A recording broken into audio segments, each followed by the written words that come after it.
Mis hermanos, sean ustedes bendecidos de Dios y gracias por la oportunidad que tenemos una vez más de participar en estas enseñanzas o reflexiones que sin duda son de una gran riqueza.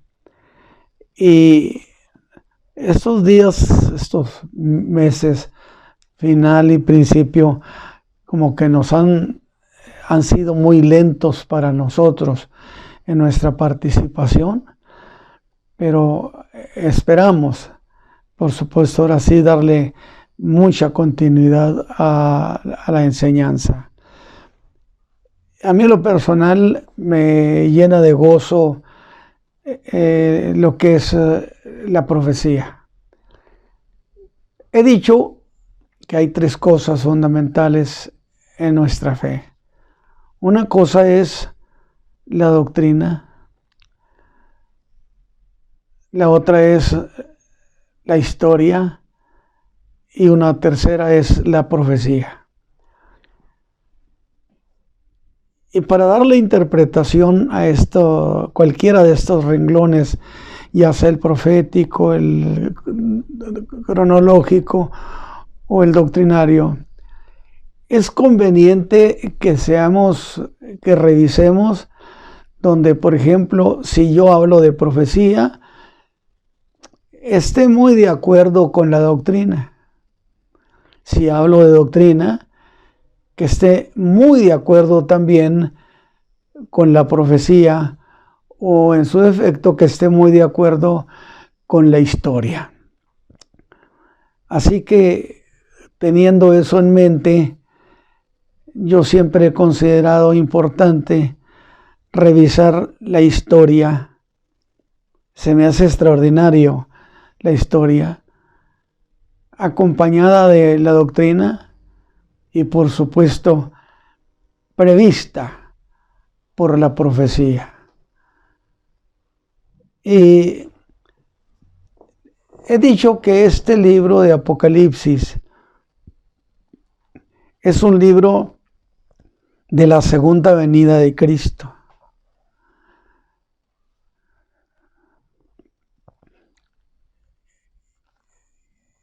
Un libro que hablará no solo de la segunda venida de Cristo, sino que también hablará de las cosas que han de suceder a causa de esa venida de Cristo a la tierra, que dijimos es segunda, no es tercera. La primera fue cuando el Verbo se hizo carne y habitó entre nosotros. Como condición para entender que es una venida, es necesario que haya vivido entre nosotros, entre la raza humana, y el Verbo habitó entre nosotros. Entonces, esa idea está muy apoyada, por supuesto, por la historia que Juan nos cuenta en su Evangelio. Cuando viene por la iglesia, no podemos considerarlo una venida, solo en el sentido de que viene por la iglesia, pero cuando viene por la iglesia, no viene a la tierra. Esto nos lo explicó el apóstol Pablo en su carta a los tesalonicenses, que es una carta muy preciosa. Si usted la lee con cuidado, va a encontrar que el apóstol inclusive pensaba que en esos días el Señor Jesús iba a venir por la iglesia.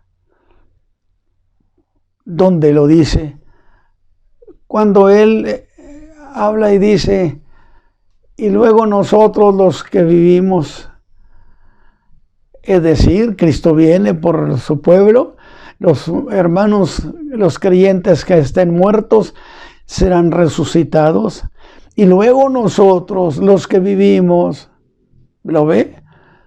Seremos juntamente transformados, para ser levantados juntamente con los demás hermanos. Él esperaba él tenía esa posibilidad en su entendimiento de que el Señor Jesús pudiera venir en esos días. Eso nos dice la expectación tan preciosa que él tenía. Cuando Cristo viene por la iglesia, el Espíritu Santo la levanta y el encuentro con Cristo se dará en las nubes. De tal manera que allí nos entregará con el Señor y el Espíritu Santo se regresará a la tierra a tratar con Israel, porque viene un tiempo de avivamiento también para Israel, que es lo que dice el profeta Joel. Pero en su segunda venida, lo que se llama segunda venida, Él viene a la tierra. Y el capítulo 1, versículo 7 de aquí de Apocalipsis, dice: he aquí que viene con las nubes y todo ojo le verá. Es decir, será una manifestación visible al mundo entero, mas no esta vez en su segunda venida. Sí viene a establecer su reino en la tierra, lo que llamamos el milenio. Así que esto le llamamos la segunda venida de Cristo, la segunda venida de Cristo. Y entonces, de alguna manera, como a veces hacemos esos espacios, hermanos, me gusta repetir las cosas, porque estas nos dan, haz de cuenta que hay cosas que se quedan por ahí, dije, en un rincón. Pero como se vuelven a tocar estos puntos, se quedan muy claras aquellas cosas que no teníamos muy bien en mente. Por consecuencia, yo voy a retocar o repetir, si usted quiere, lo que he dicho sobre el estudio de la profecía de Apocalipsis. Aunque voy a insistir también en otra cosa. Todo mundo le fascina qué dice el profeta, qué dice la profecía. Y es muy bueno tener esa perspectiva. Pero hay algo que no podemos pasar por alto. Escúcheme bien. Tocante a la profecía, no debemos ser dogmáticos. Es decir, ser categóricos y decir, así va a ser. Porque la profecía, es cierto que aunque no la tengamos clara de todo, sí tenemos certeza, mucha certeza en muchas cosas. Yo en lo personal tengo certeza en muchas cosas. Pero el problema está que cuando usted establece criterios categóricos diciendo es que esto es esto. Por ejemplo, el anticristo, no, pues va a ser Hitler, pues va a ser otro de otro tiempo. En su momento se llegaron a decir, este es el anticristo. Llevamos 2022 años y no se ha presentado verdaderamente.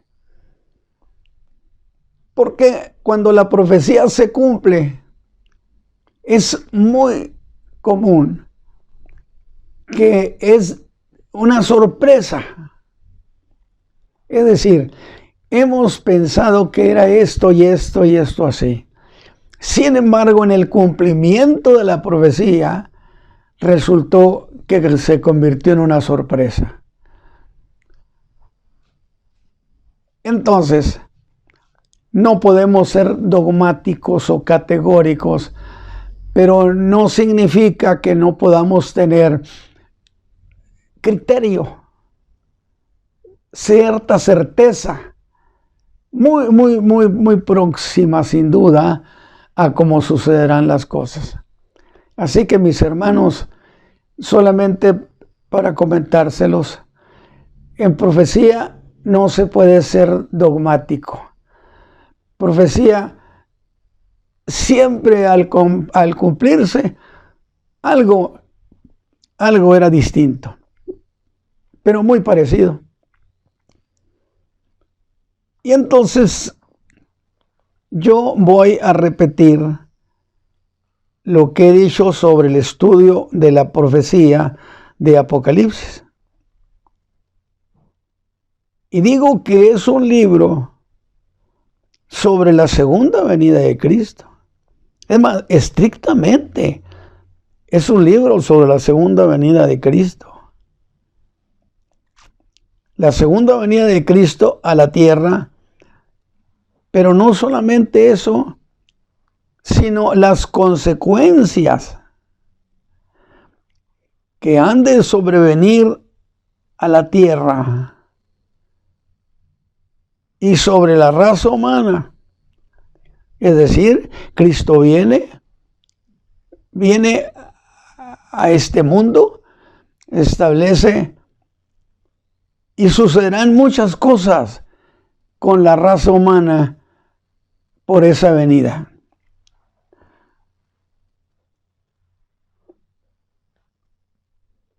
Esa segunda venida será visible, mis hermanos, en todas las naciones. Todo ojo le verá. Cosa que es afirmada por el capítulo 1, versículo 7 que acabamos de leer. Y ahora sí le puedo decir esto. Ese pasaje es categórico. Es de manera absoluta.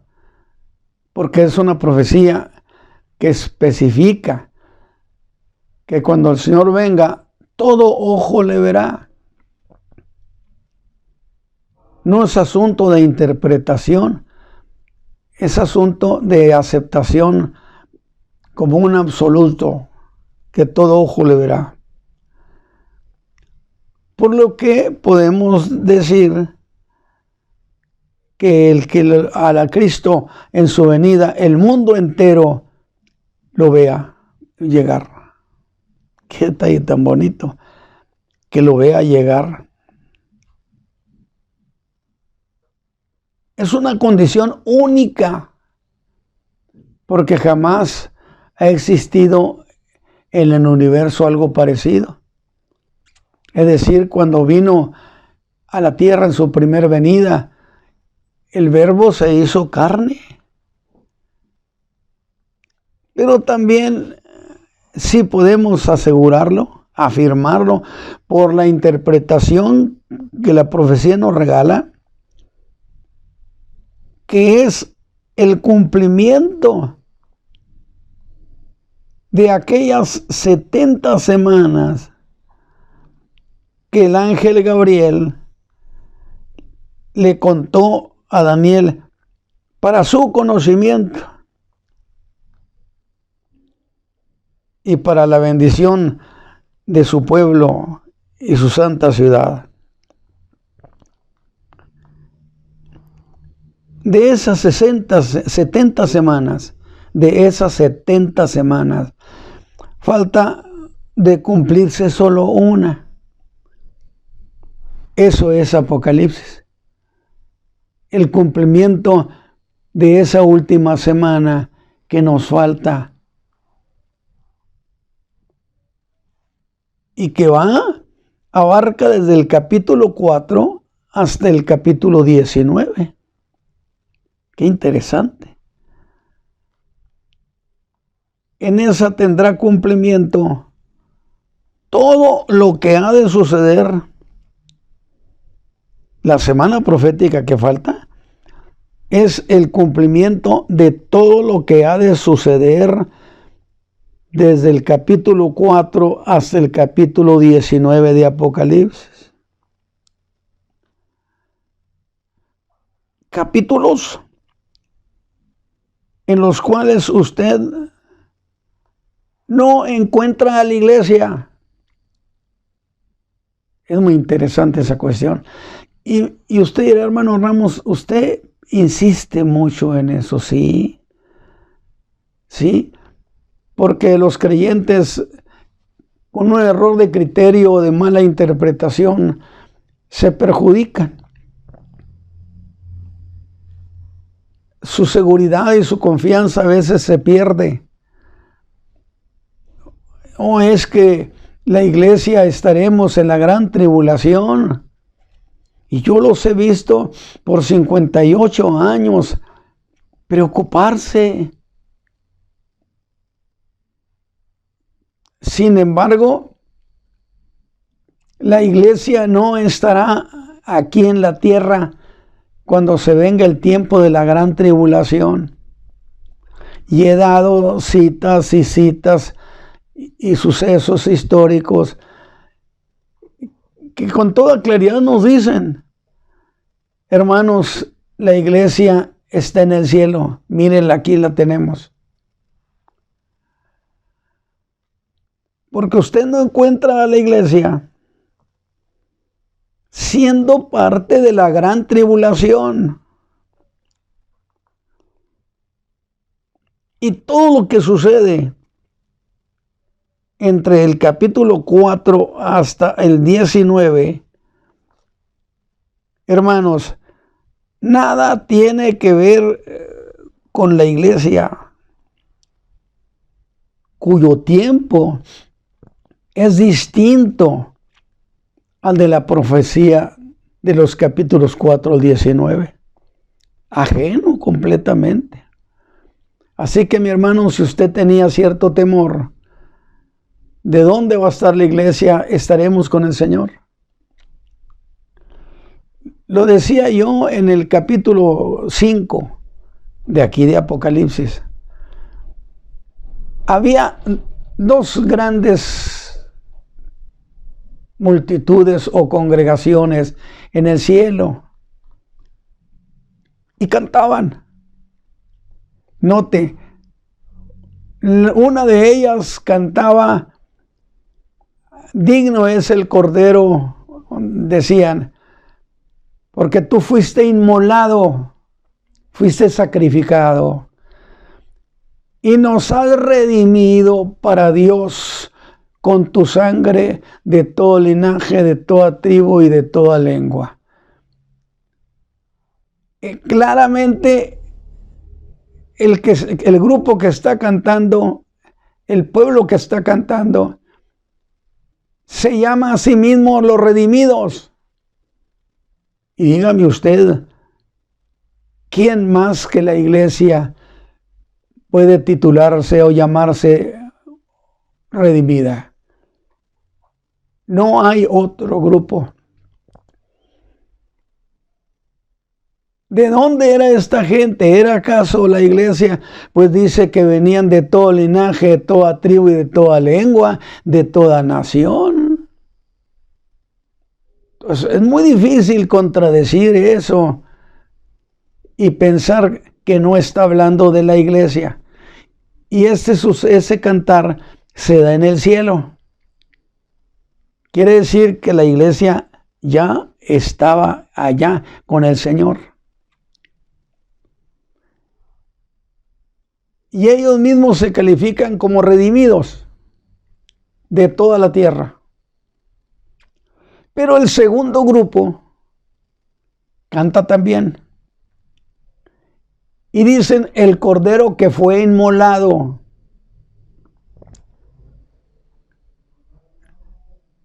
No dice jamás que nos redimió.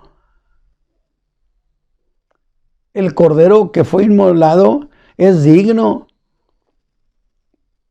de honra y gloria y alabanza y todo. ¿Quién era ese grupo? Los ángeles por supuesto, los ángeles que cerraron filas con el Señor, con Dios. No son los ángeles caídos.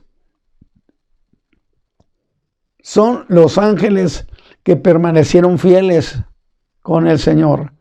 Cuando la rebelión de Luzbel, cuando la rebelión de Satán. Pero sí son dignos ellos de cantarle y tienen derecho de hacerlo. Y le dicen, fuiste inmolado. Y eres digno. Pero jamás dijeron, nos ha redimido.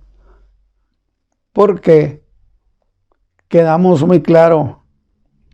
Porque los ángeles no son redimibles. La raza humana sí, porque la raza humana somos una familia. A partir de Adán, toda la descendencia de la raza humana. Cuando pecó Adán y cayó toda la raza humana con él. Pero también así, con el segundo Adán, que es Cristo, al hacer la obra de salvación, la salvación alcanza a toda la raza humana. Somos una familia. Somos consanguíneos. Y eso no se puede decir de los ángeles. Porque los ángeles no son una familia. Dije yo en una de las ocasiones, no se trata de que este ángel es el papá de aquel ángel o el abuelo de aquel ángel. Ellos no son una familia. Entonces, estos dos detalles nos ubican y nos dicen, miren, la iglesia no está en la gran tribulación. Miren, la iglesia está aquí, cantándole al Señor. Ya estamos en el capítulo 4. Ve la razón por la cual soy tan insistente en eso. Del capítulo 4 al 19, nada tiene que ver con la iglesia. Porque ellas tienen un tiempo distinto, la iglesia, a lo que la profecía habla hasta el capítulo 3. Es decir, desde el capítulo 1 hasta el 3, allí está la iglesia, representada en las 7 iglesias que estaban en el Asia Menor, que no eran las únicas 7. Pero esas 7 fueron consideradas como representativas de la iglesia en la tierra en todos los tiempos que ha de estar aquí antes que el Señor levante la iglesia. Por consecuencia, hasta el capítulo 3, usted encuentra la iglesia en Éfeso, en Esmirna, en Jerusalén, en Samaria, en Roma. Aquí está la iglesia. Después del capítulo 4, la iglesia está cantándole al Señor. Ese tiempo en que la iglesia está aquí, es el tiempo al cual el Señor llamó como las cosas que son, hablando de lo que representa históricamente las 7 iglesias a través de los siglos. ¿Qué representa las cosas que son? Y es muy permanente eso porque es un presente permanente. Y es el tiempo que la iglesia de Cristo ha de estar aquí en la tierra. Porque mire, a Israel se le dio un tiempo cuando podía encargarse de enseñarle al mundo sobre Dios, sobre el Padre, sobre el Dios eterno. Ser luz del mundo. Fracasaron. Luego el Señor viene y se establece la iglesia.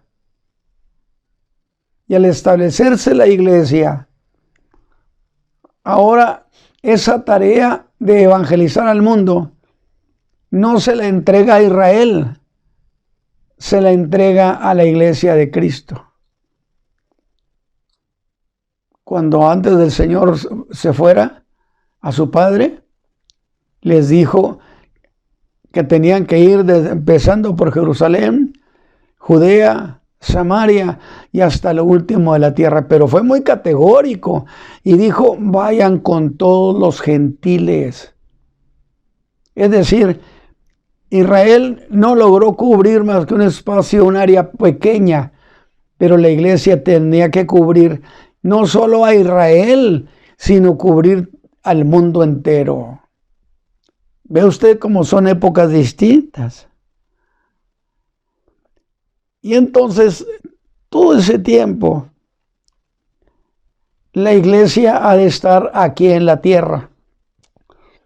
Todos tenemos un testimonio que estamos ya sobre el tiempo de la iglesia de la Odisea. Es decir, esto pronto se termina, pronto se acaba. Y hay prisa de que los hombres conozcan este evangelio. Porque la iglesia debe anunciar el mensaje del perdón en el nombre del Señor Jesucristo. Israel tenía una tarea distinta, aunque iba en ruta, porque Israel iba a ser el medio en el cual Dios traería salvación al mundo por medio del Hijo, que es Cristo. Pero la iglesia ya tendría que ir de manera muy amplia al mundo entero. Ve cómo son cosas distintas. La predicación o el anuncio que la iglesia tenía que hacer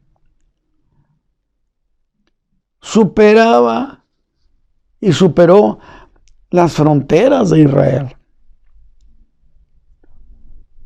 A partir de cuando Pedro fue con los gentiles, pero particularmente cuando Pablo, el que fue enemigo categórico, durísimo, el día que el Señor lo salvó y que un día lo vemos salir con sus maletas rumbo al mundo, y en el mundo empezaron a nacer las iglesias de Cristo Jesús. Pero ese tiempo tiene una caducidad. Y cuando ese tiempo se haya cumplido, que ya no tenga más que hacer en eso, la iglesia debe ser levantada. Y es a eso a lo que se le conoce como el arrebatamiento de la iglesia. Que para su información le voy a decir lo siguiente. En Juan 14, en la reunión que el Señor tuvo con los suyos, sus discípulos, la noche que fue entregado, Él dio la idea original, la idea origen, diciendo, en la casa de mi Padre hay muchas moradas. Pero yo vendré y os tomaré a mí mismo. Que necesariamente es una alusión al levantamiento de la iglesia. Ese fue la materia prima origen de la doctrina del arrebatamiento de la iglesia, que después particularmente Pedro, pero particularmente Pablo, fue muy preciso en sus aclaraciones. Por eso, y por muchos detalles más, afirmamos que la iglesia no estará aquí durante la gran tribulación. Bueno, quizá usted me vaya a citar a 1 Tesalonicenses, 2 Tesalonicenses, por parte de Pablo, que dijo, no vendrá el Señor. ¿Por quién? Por la iglesia. Sin que antes sucedan dos cosas. Una, que venga la apostasía, cosa que ya la tenemos encima. No con el nombre de apostasía, sino con el nombre de la doctrina de la fe. Pero que cuando usted la revisa, ya no existe esa doctrina. Fue cambiada por criterios distintos. Sin que venga la apostasía. Y segundo, se manifiesta el hombre de pecado. Y esa palabra manifestación se interpreta y se da la idea de que la iglesia estará aquí cuando el anticristo esté. Bueno, conviene hacer una aclaración. Y digo, debo recordar lo que dijo el apóstol Pablo a los tesalonicenses. Que antes de la venida del Señor por la iglesia, vendría primero la apostasía, que es un pecado solo de creyentes, cuando se abandona el camino de la fe. No puede apostatar el que no ha creído, pero que luego le convierte en un tiempo muy cercano que se manifieste el hombre de pecado. Manifestación. ¿Qué cosa es manifestarse el hombre de pecado?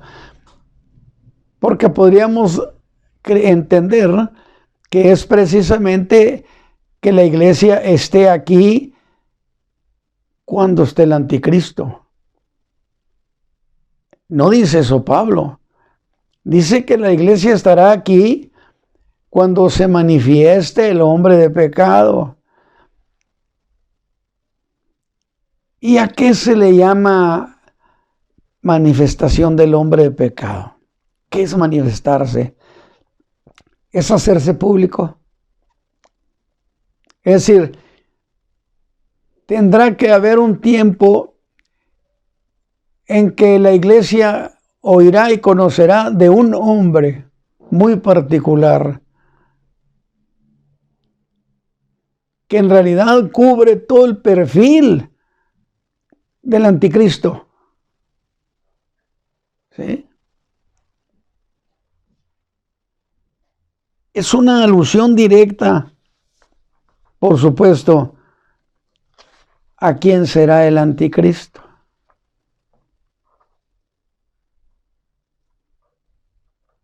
Es decir,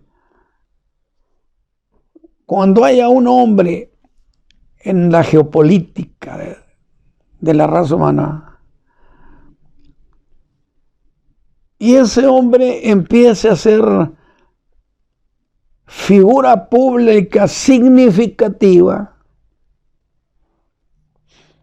capaz de resolver conflictos que nadie por milenios ha podido resolver entre pueblos y naciones. Digo, porque lo hemos dicho. ¿Usted cree que entre los pueblos no hay quejas, inconformidades por el trato que han recibido, por las guerras que se les han hecho, por las cosas que les han quitado otras naciones? Sí, claro que sí. Entonces, llegará un hombre capaz de resolver esas cuestiones tan delicadas. lo que los antiguos llamaban desatar el nudo gordiano. Así se le llama. O sea, una tarea difícil. Pero no olvide que el anticristo será astuto, dijo el ángel a Daniel.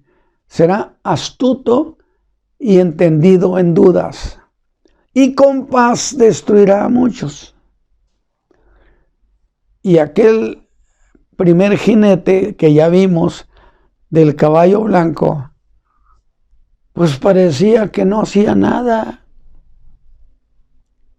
Le dieron un arco pero sin flechas para que saliera victorioso, vencedor, pero no hubo guerra.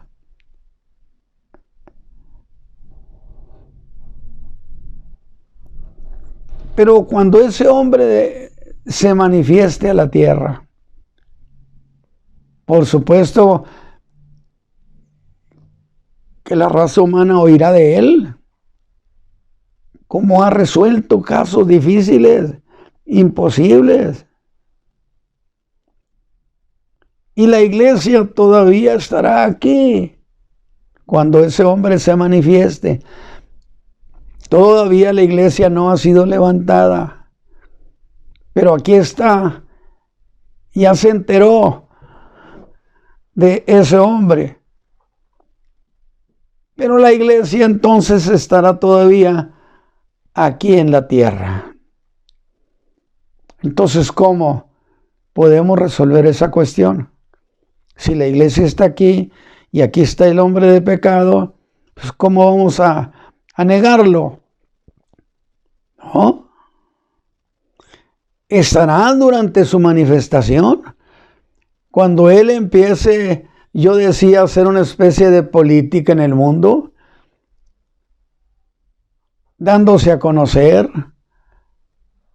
resolviendo conflictos que van a dar una gran imagen de un líder extraordinario. Pero cuando él se establezca su reino, la iglesia ya fue levantada. Entonces, la iglesia no estará aquí durante la gran tribulación, durante su gobierno. Y cuando estas cosas suceden, el Señor levanta la iglesia y empieza el tiempo al cual el Señor Jesús llamó las cosas que han de suceder después de estas. Las cosas que han de suceder después de estas. Y hay que entonces preguntarnos, ¿cuáles estas? Pues lo que sucede después de que la iglesia ha sido levantada. Qué interesante.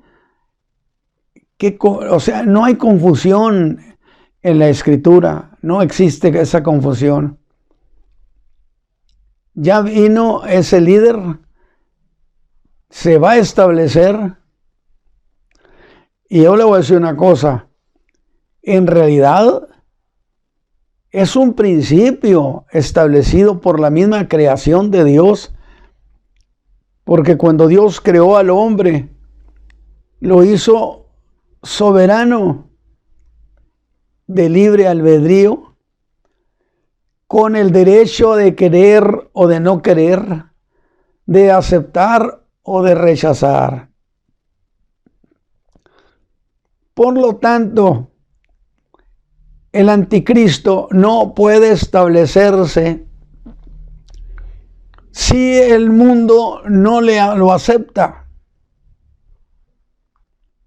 No puede, porque Dios hace valer el principio de soberanía que le otorgó al hombre, el derecho que yo he explicado. Cuando el Señor vino, dijeron, no queremos que éste reine con nosotros.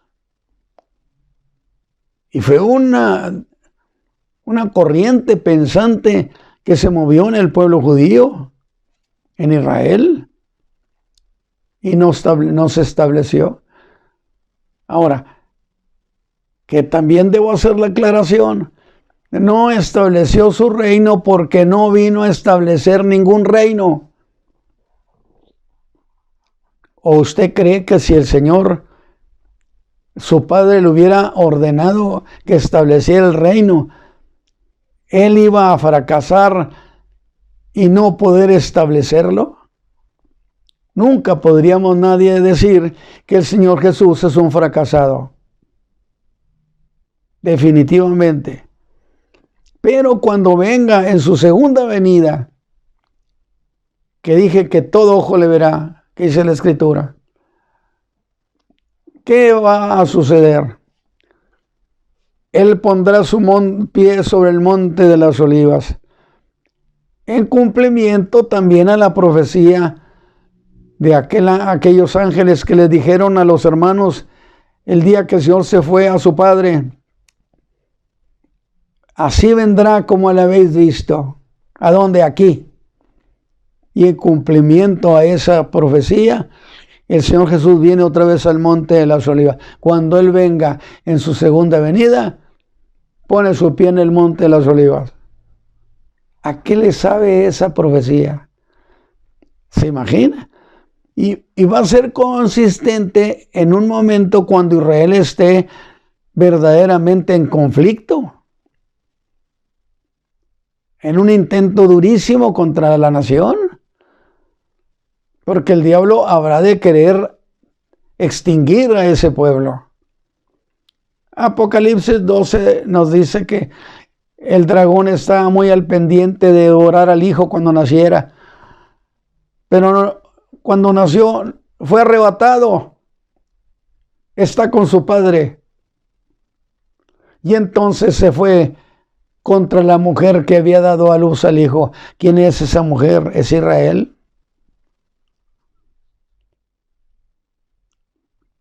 Pero en ese momento de posibilidad destructiva, los cielos son testigos y el Señor aparece y el mundo entero lo va a ver venir. El Señor Jesús vendrá otra vez y pondrá su pie en el monte de las olivas. Y se partirá en dos, en un gran valle.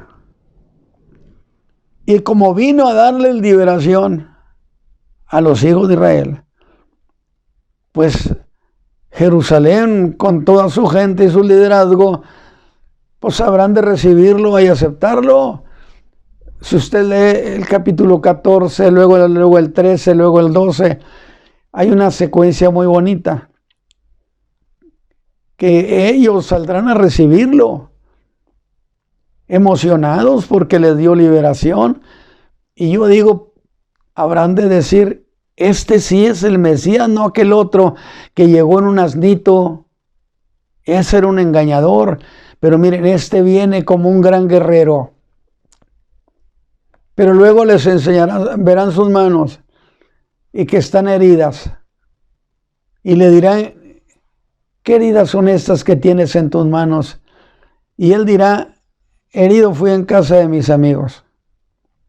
Y entonces el Espíritu de Dios les abrirá el entendimiento. Y dice el capítulo 12 de Zacarías, que entonces llorarán sobre su cuello como quien llora sobre el único hijo. Y la nación se convertirá al Señor. Pero ahora Israel lo acepta, porque Dios ha establecido ese principio. Para que no vaya a pensar, el hermano Ramos dice que aunque no quiera nadie, aunque no quieran, Él va a establecerse. No, Dios ha establecido que el pueblo lo reciba, que Jerusalén lo reciba, que el hijo de David se siente en el trono. Eso sí es así. Así que ya con esta síntesis que hemos hecho para regresar a volvernos a ver en estas reflexiones es que estamos en el capítulo 8 y 9, que son las cosas que han de ser después que la iglesia ha sido levantada. Y para los hermanos que toman nota, que sería muy bueno, sí, es muy bueno que tomen nota, apuntes de estos datos. No olvide que la gran tribulación no son 7 años. La gran tribulación empieza a partir de la aparición de un caballo bermejo. Porque cuando aparece ese caballo bermejo allá en el capítulo 6 de Apocalipsis, cuando aparece ese bermejo, es entonces cuando empiezan las guerras. Hay una operación para crear conflicto, y si usted quiere conflicto aparentemente justificado, echando mano de muchos abusos que se han cometido en la tierra. ¿O no cree usted que ese será un buen argumento?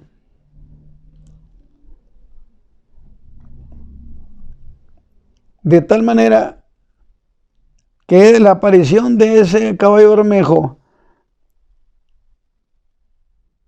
del capítulo 6, verso 4 de Apocalipsis, anótelo para que lo revise. Pues no olvide que estamos entrando a la última semana profética. O sea, de 70 se han cumplido 69. Tenemos pendiente una. Y la profecía, no diría la interpretación de, no. En sí, la misma profecía divide esos 7 años, que es la semana profética, del 4 hasta el 19 son 7 años.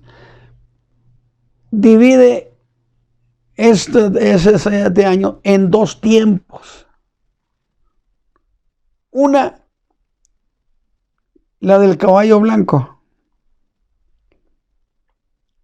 que es un tiempo de paz, pero en realidad es una paz relativa, porque no es la paz de Dios, pero que habíamos aclarado que evidentemente, aunque no se ve que esté haciendo nada ese hombre del caballo blanco, necesariamente lo está haciendo, preparando la infraestructura que haga posible la aceptación.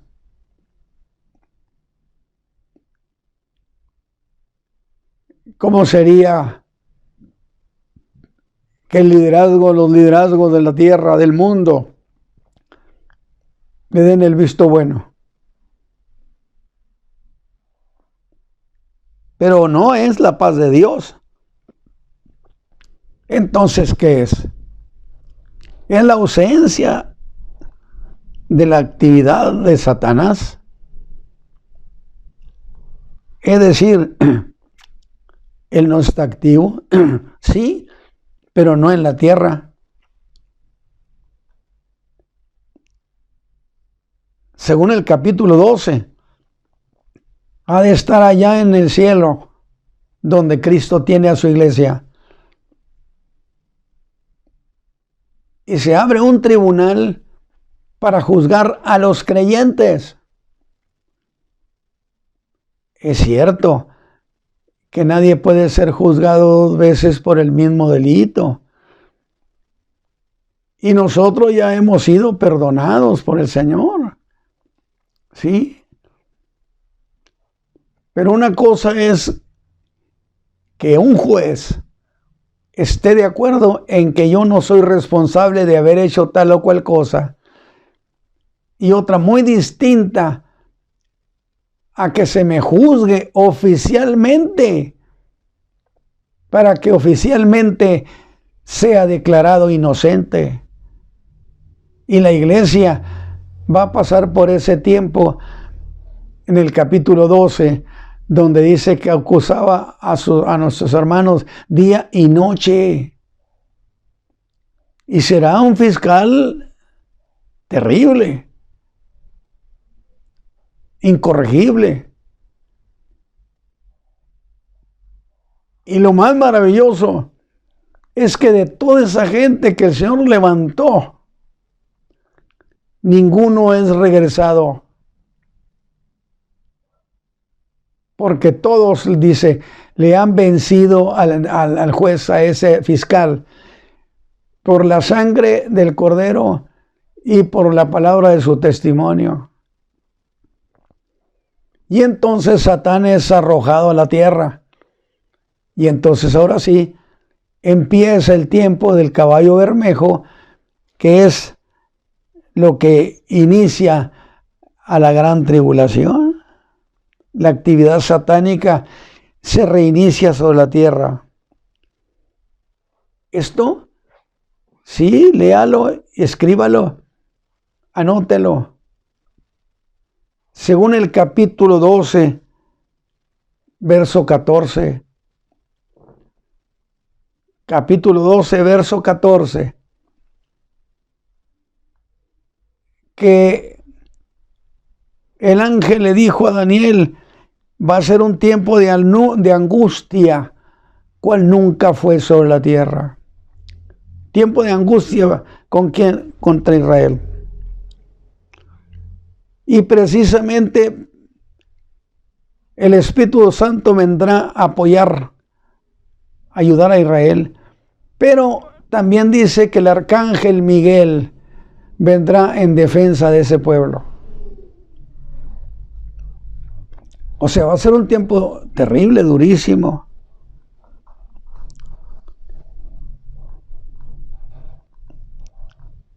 ¿Cuánto tiempo va a suceder esa persecución a Israel? Porque yo he dicho lo siguiente: 3 años y medio de paz. Las naciones están tranquilas. Pero cuando empieza la gran tribulación, serán tiempos, 3 años y medio de angustia para Israel por el odio de Satán, pero también de angustia para el mundo gentil. Es decir, al mundo no le espera un buen tiempo. Por eso, la necesidad de acercarse al Señor Jesús. Bueno, Apocalipsis 12 lo dice, que es un tiempo y tiempos y la mitad de un tiempo. Es decir, 1 año más 2 años más medio año. Un tiempo, tiempos, plural, y la mitad de un tiempo. 3 años y medio. Que es lo mismo que usted aprenda esto. Es lo mismo cuando dice 42 meses. 3 años y medio. Considerando 30 días de cada mes. Mes de 30 días. Si usted hace números conforme a como nosotros contamos, no le va a resultar. Entonces, un tiempo singular, tiempos plural, 2, medio tiempo. 1 año más 2 años más medio año. 3 años y medio. Que es lo mismo que se diga 42 meses. Que es lo mismo que se diga en un pasaje 1260 días. Es muy interesante que usted lo trate de encontrar. Entonces, ya con este resumen, pues vamos al verso 7 del capítulo 8, que dice, acuérdese una cosa, en el capítulo 7 estaban 4 ángeles que estaban en los 4 puntos cardinales de la tierra, con capacidad para destruir. Pero ellos controlaban el viento, y con el viento se destruyen muchas cosas. La tierra, las islas, los mares, muchas cosas. Y antes de que esos 4 ángeles hicieran algún daño sobre la tierra, la Biblia dice que vino un ángel que tenía jerarquía, porque ordenó a esos 4 ángeles que no hicieran daño ni a la tierra, ni a los montes, ni a los mares, a nada de eso, ni a los árboles, hasta que 144,000 hubieran sido señalados o sellados, 12,000 de cada tribu, que también trabajamos eso. No es la iglesia. Estrictamente lo dice, 12,000 de cada tribu. 12 por 12, 144,000. Que a veces se interpreta como que los señalaron para que fueran salvos, pero Israel no son 144,000. ¿Cuál es mi punto de vista? Que estos 144,000 eran señalados para algún trabajo particular, alguna tarea particular que Dios les iba a encargar.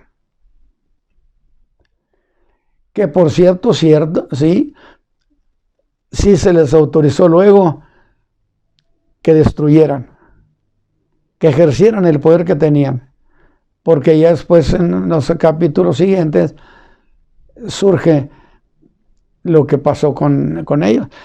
Pero lo menciona en el capítulo 6, en el 6º sello, para que usted tome nota. Dice el primer ángel. Ahora, cuando ya hemos pasado eso, resulta que también nos habla de que había 7 ángeles. Porque no olvide que la profecía apocalíptica van a ser 7 sellos. Los sellos ceden el lugar a los 7 ángeles, juicios, y los 7 ángeles a 7 tazones. Entonces son 21 juicios sobre la tierra. La raza humana no vivirá tiempos fáciles. Será tiempos muy difíciles. El primer ángel, dice el capítulo 8, verso 7. Dice, y el primer ángel, ¿cuál es el primero? El primero de los 7. Tocó la trompeta y fue hecho granizo y fuego mezclado con sangre. Y fueron arrojados a la tierra. Miren nomás. Y la tercera parte de los árboles fue quemada. Imagínense, la tercera parte de la vegetación de esos árboles se quemó. Pero no solamente, Dice que se quemó toda la hierba y aclara la hierba verde. Es decir, ¿de qué se alimenta mucho de los animales? ¿De hierba verde?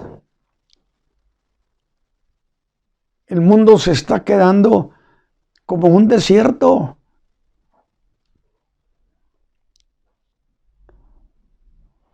Al tocar esa trompeta,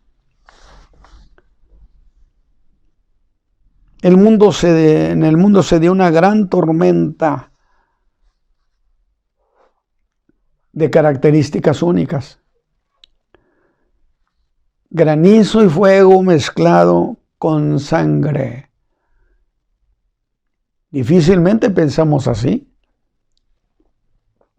Y la tercera parte de los ángeles se quemaron. Y toda la hierba verde se quemó. Entonces, vea los daños tan graves que se van a dar en la tierra, que incluye esta tormenta. Y dije que el mundo no la pasará bien. Las bestias del campo no hallarán qué comer. Es un fenómeno, pero lo raro es que habla de granizo y fuego. Granizo y fuego mezclado con sangre. Nunca hemos visto una granizada que tenga ese fuego. Pero en este caso, granizo mezclado con fuego y con sangre. ¿Y cómo es que eso está mezclado con sangre? ¿Cómo?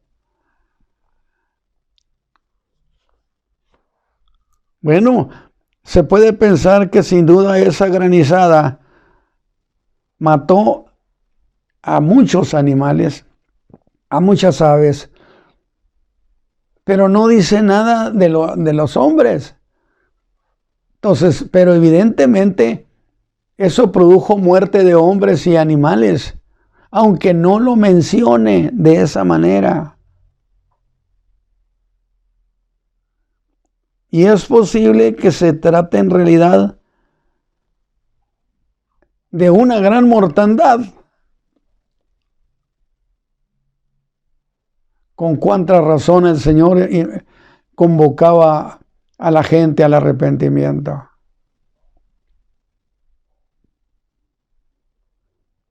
Aunque no lo diga de esa manera, no será una cosa fácil.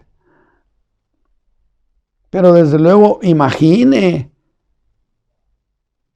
el pánico que habrá en la tierra, el pánico que padecerá la raza humana.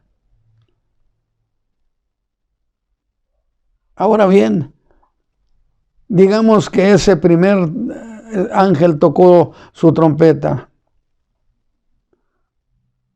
Eso ha pasado. Pero ahora viene un segundo ángel y toca su segunda trompeta. Y dice que ahora cae sobre la tierra como una gran montaña ardiendo, que causó otra gran calamidad. Bueno, se considera que cayó sobre el mar. Pudo ser en realidad pues un meteorito, sí, nada más que dice grande como un monte. No dice que era un monte, sino usa un símil, Juan, y escribe y dice como un monte, y ese como es precisamente un símil que causó otra gran calamidad. Fue lanzada, dice, sobre la mar, Oiga, y la tercera parte del mar se convirtió en sangre. Se considera ciertamente que debe ser un meteoro ardiendo, pero insisto, Juan lo describe con un símil, como una semejanza. Y la tercera parte de la mar se tornó en sangre. Y luego hace una descripción de lo que causará. Que murió la tercera parte de las criaturas que estaban en la mar. Estamos hablando, imagínense la gran cantidad de vida que hay en el mar. La tercera parte murió. Las cuales tenían vida. Pero agréguele ahora este otro asunto. ¿Cuántos barcos turísticos, mercantes, cuánta navegación cree usted que hay en el mar? Y la tercera parte de los navíos pereció. Morirá la tercera parte de los seres vivientes. Y me llama mucho la atención la tercera parte de los navíos. ¿Cómo serán destruidos? ¿Destruidos cómo? Pues imagínense la fuerza de las olas del mar destruyendo. Esa es una imaginación mía. Y digo, eso que sucede con esa cantidad de navíos es por causa o será por causa de una gran violencia en el mar. Es decir, al caer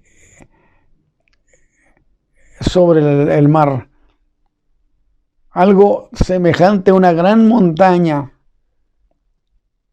que causó que la tercera parte de los navíos quedaran destruidos.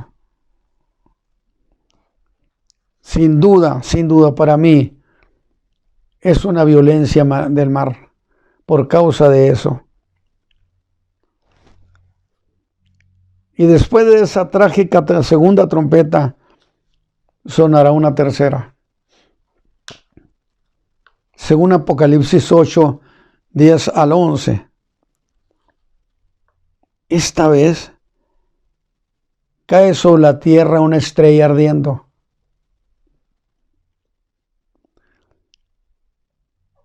Que se cree que seguramente será su masa gaseosa de esa estrella. Se disolverá en el mar, en los ríos, arroyos y lagos. El agua enfermó. Todo donde se alimentan las ciudades.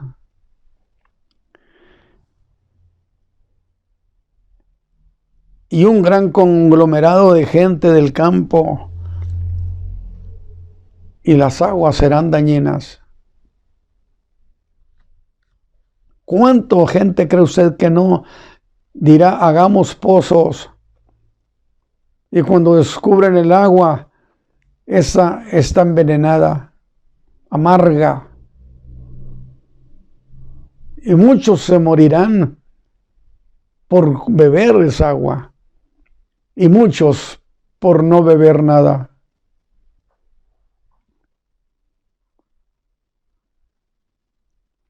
¿Morirán en su desesperación? Y yo dije, morirán unos por beber agua y otros morirán por no beber.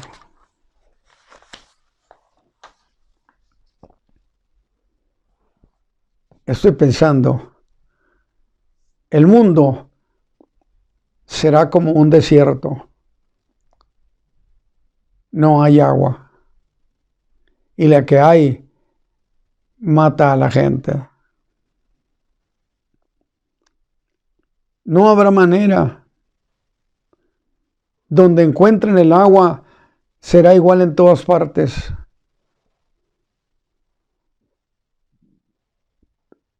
Y suena una cuarta trompeta. Capítulo 8, versículo 12. Verso 12. Dice, y el cuarto ángel tocó la trompeta, y fue herida la tercera parte del sol. Quiere decir que va a apagarse esa tercera parte. Y la tercera parte de la luna. Y la tercera parte de las estrellas. De tal manera que se oscurecerá la tercera parte de ellos. ¿Qué será esa ausencia de luz en el mundo? Esa ausencia de luz afectará al mundo entero. Y no alumbraba la tercera parte del día, dice, y lo mismo de noche. Que es lo que el Señor Jesús dijo, Lucas 21, 25 al 26. Exactamente lo mismo. Ya estamos dando por terminado lo de esto. Y dice, cuando estaba sucediendo ese cuarto ángel, la cuarta trompeta, y miré y oí un ángel volar por medio del cielo, diciendo en alta voz, ¡ay, ay, ay! ¿Y qué son esos ayes? Expresión de angustia, de pánico. ¡Ay de los que moran en la tierra por razón de las otras voces de trompeta de los tres ángeles que han de tocar! Hace una separación.